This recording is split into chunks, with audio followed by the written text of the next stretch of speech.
मेरे को हमारे जो यहाँ के जिम्मेदार लोग हैं उन लोगों ने हम बुलाए हैं।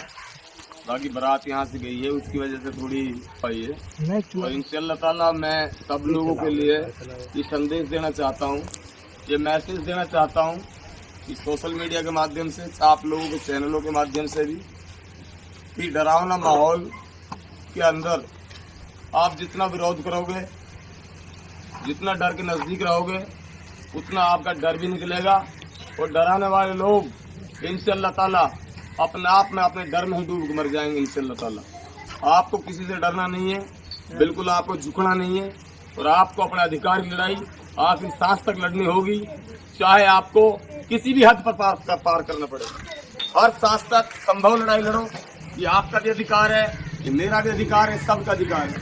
और डर से डरना है और डर की परिभाषा को समझनी है तो मेरे से ले लेना वो उसी। मैं बताऊंगा आपको, आज से 2 साल पहले हम सरपंच थे, अभी भी प्रेसिडेंट सरपंच हूं मैं, और हम लोगों ने इन्हीं सत्ता के लीडरों की वोट दी थी और इसी सत्ता के साथ हम लोग रहे थे। लेकिन जब हमें ऐसा लगा कि यहाँ बैठ करके इन सत्ताधारियों के साथ लग करके यहाँ पर गुलामी के अलावा, दरी पट्टियों के अलावा कोई सौदा नहीं मिल सकता, आप अपने अधिकार को नहीं ले सकते, आप गुलाम के अलावा कहीं आप अपने बात रखने की हिम्मत नहीं रख सकते हो। मैंने इसीलिए इनकी सरकार के खिलाफ, इन सब के खिलाफ जिला परिषद का चुनाव 36 नंबर वार्ड से लड़ा था। वो जीता और जागता सबूत आप लोगों के सामने है।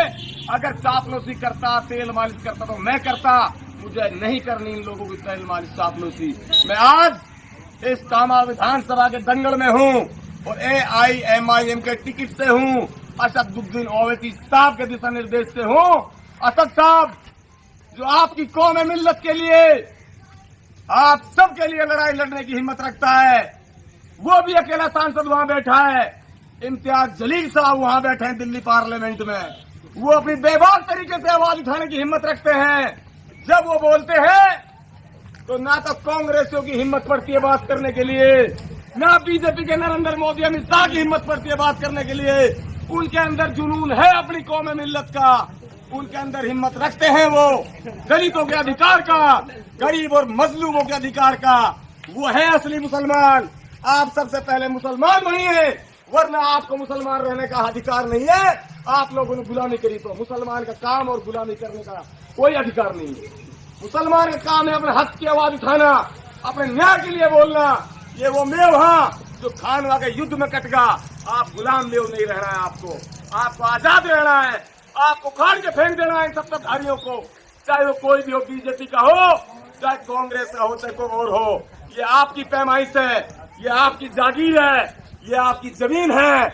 आपको अगर आपकी जमीन को कोई चोट लेता है तो पूरी पैमाइश करवाओगे आप पटवारी के पास जाओगे, आप गिरदावर के पास जाओगे, आप तहसीलदार से बात करोगे कि 1,50,000 वोटों का चुनाव है, कामा विधानसभा की पैमाइश है, 38,000 वोट दलितों की, गरीबों की है। दलित और गरीबों से कहना चाहता हूँ, आप लोग जहाँ मुसलमानों के गाँव में हैं वहाँ आप लोग सुरक्षित हो, जहाँ मेवों की ढाणी में आप हो वहाँ सुरक्षित हो, जहाँ पंडित और बाढ़ीन में खातिर में फंस गए आप लोग वहाँ आप सुरक्षित बिल्कुल नहीं हो, जहाँ जाठन फंस गए आप सुरक्षित नहीं हो। आपको सुरक्षित देने का दर्जा देता है तो मेव कौम देती है, मेव कौम। तो इसलिए मैं जाटवों से कहना चाहता हूँ, दलितों से कहना चाहता हूँ, SC ST के लोगों से कहना चाहता हूँ, आप लोग मुसलमान के साथ रहिएगा, आप अल्पसंख्यक के साथ रहिएगा।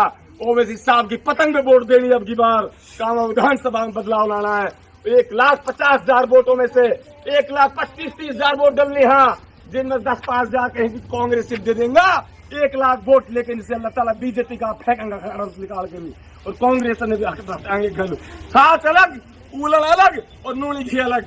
इनसे अल्लाह ताला आप लोग अमल कर रहे हैं इन बातों पे। आप लोग अपने निवेदन है, दरखास्त है, आप लोग अधिकार की जिम्मेदारी आप लोगों की है, नौजवान तबके की है, बुजुर्गों की है, सभी की जिम्मेदारी बनती है। ये जिम्मेदारी से आप लोगों ने पीछे हटने का काम किया तो इनसे अल्लाह ताला मैं बता देना चाहता हूँ, आपको जवाब देना होगा। इस बात को मरने के बाद भी जवाब देना होगा। इतनी बात को कहकर मैं अपनी बात को संपन्न करूंगा, समाप्त करूंगा। जय हिंद, जय भारत, अस्सलाम वालेकुम।